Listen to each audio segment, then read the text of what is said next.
have such a wonderful crowd here this evening. This is an important opportunity for the community to put input into our Master Parks and Recreation Plan. I don't believe we've had one, a Master Parks and Recreation Plan ever. So you're here in the 100th year of the City of El Centro doing something for the first time. So we welcome all of you. We're sorry that we don't have seats for everybody. You're welcome to sign in when you leave or sign out. I wanted to move everybody in so that we could get the meeting started. We have members of the full council is here this evening. We have members of our planning commission and members of our community service commission. And I'm going to give you kind of a little bit of a layout. What we're going to do is I'm going to open the meeting. We're going to take a roll over the various committees. We're going to have a presentation by staff. I think it's going to take about 20 minutes. Half an hour. Okay? And then what we're going to do is we're going to open up for questions. Blue sheets. Please, if you plan on speaking this evening, I need you to fill out one of these blue sheets. What that will do is that will help us identify how much time we're going to be able to have for people to speak. I want to try to get as many of you as I can allowed to speak today, but obviously we have a lot of people here. We have some limited amount of time. So please have one of those filled out so we can judge about how many people are going to speak. After we allow the public to speak, then we're going to come back and we'll bring it back to the commissioners and the council for any comments or discussion. Okay, everybody clear with that? Okay, we'll call the meeting to order. We'll know from the council that Councilwoman Sanders, Walker, Solomon, Silva are present, and Mayor Edney. We have Armenta, Severston, Hunt, Walk, Jackson, Hipkin, and West. I just seen if he was awake.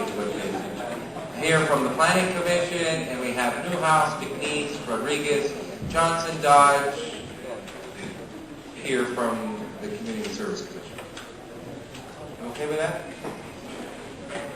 Madam City Clerk? Okay. All right. Who's going to come up first?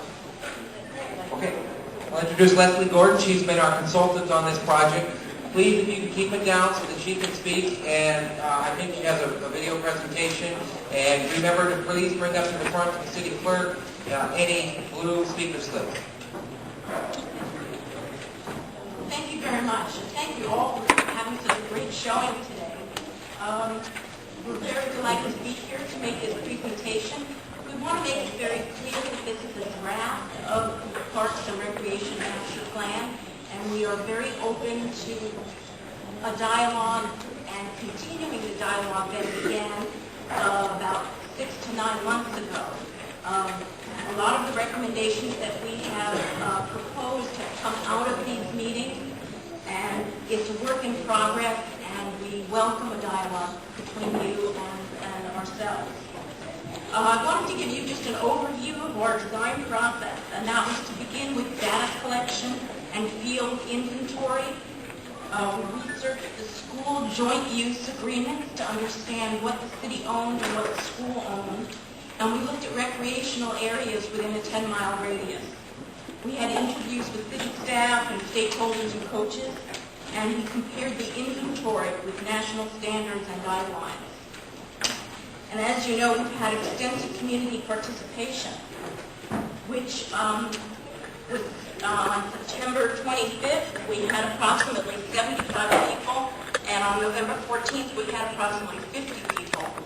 The goal of the first community meeting was to introduce the project to the community and to get their input on activities that they felt were important to them.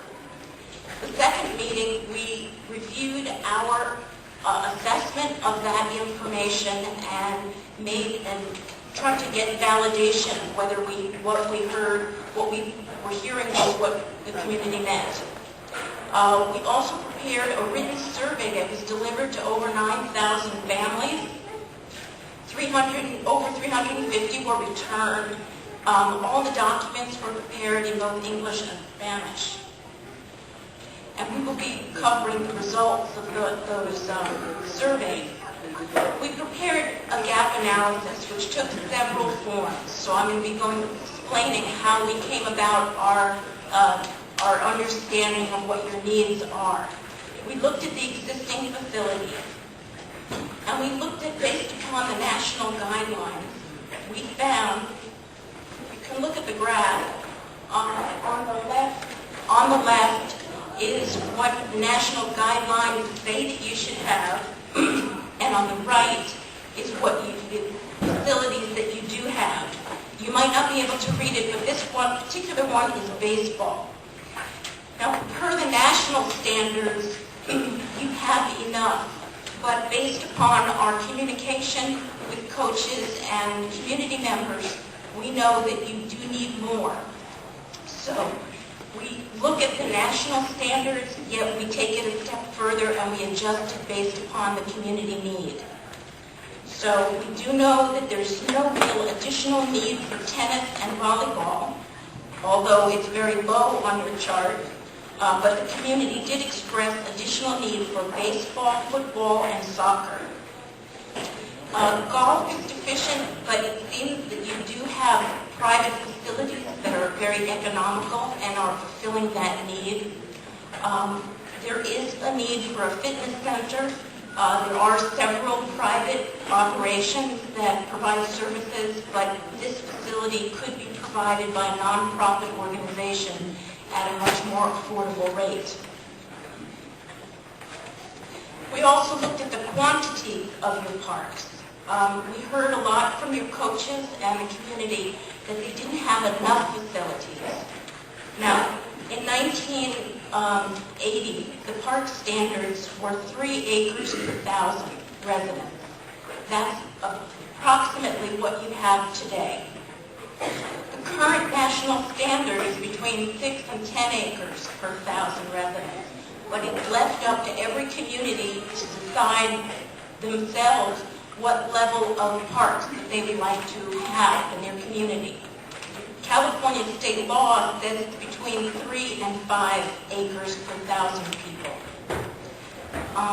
Additional demand is being placed on your parks because there are people from other counties and other cities that are using the El Centro parks.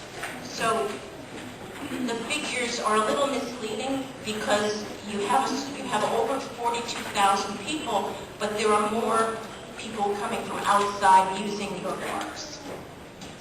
So one of our recommendations would be to increase the number of acres per person. And we were recommending 5 acres per 1,000 residents.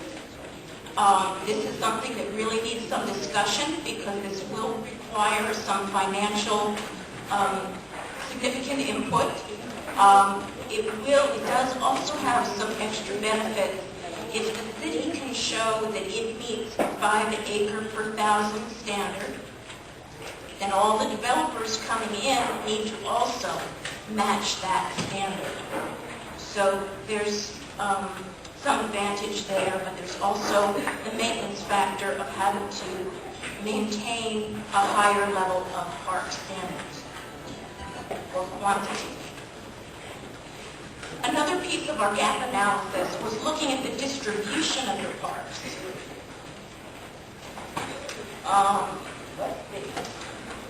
The national standards say that a neighborhood park is a small place in which the neighborhood can come together with a young family and meet within a half-mile radius.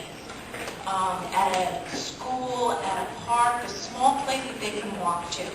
A community park is a much larger park of 20 acres or more. Right now, Buckland Park meets that level of community park. It's a place where you have that big activity in April for the children's fair.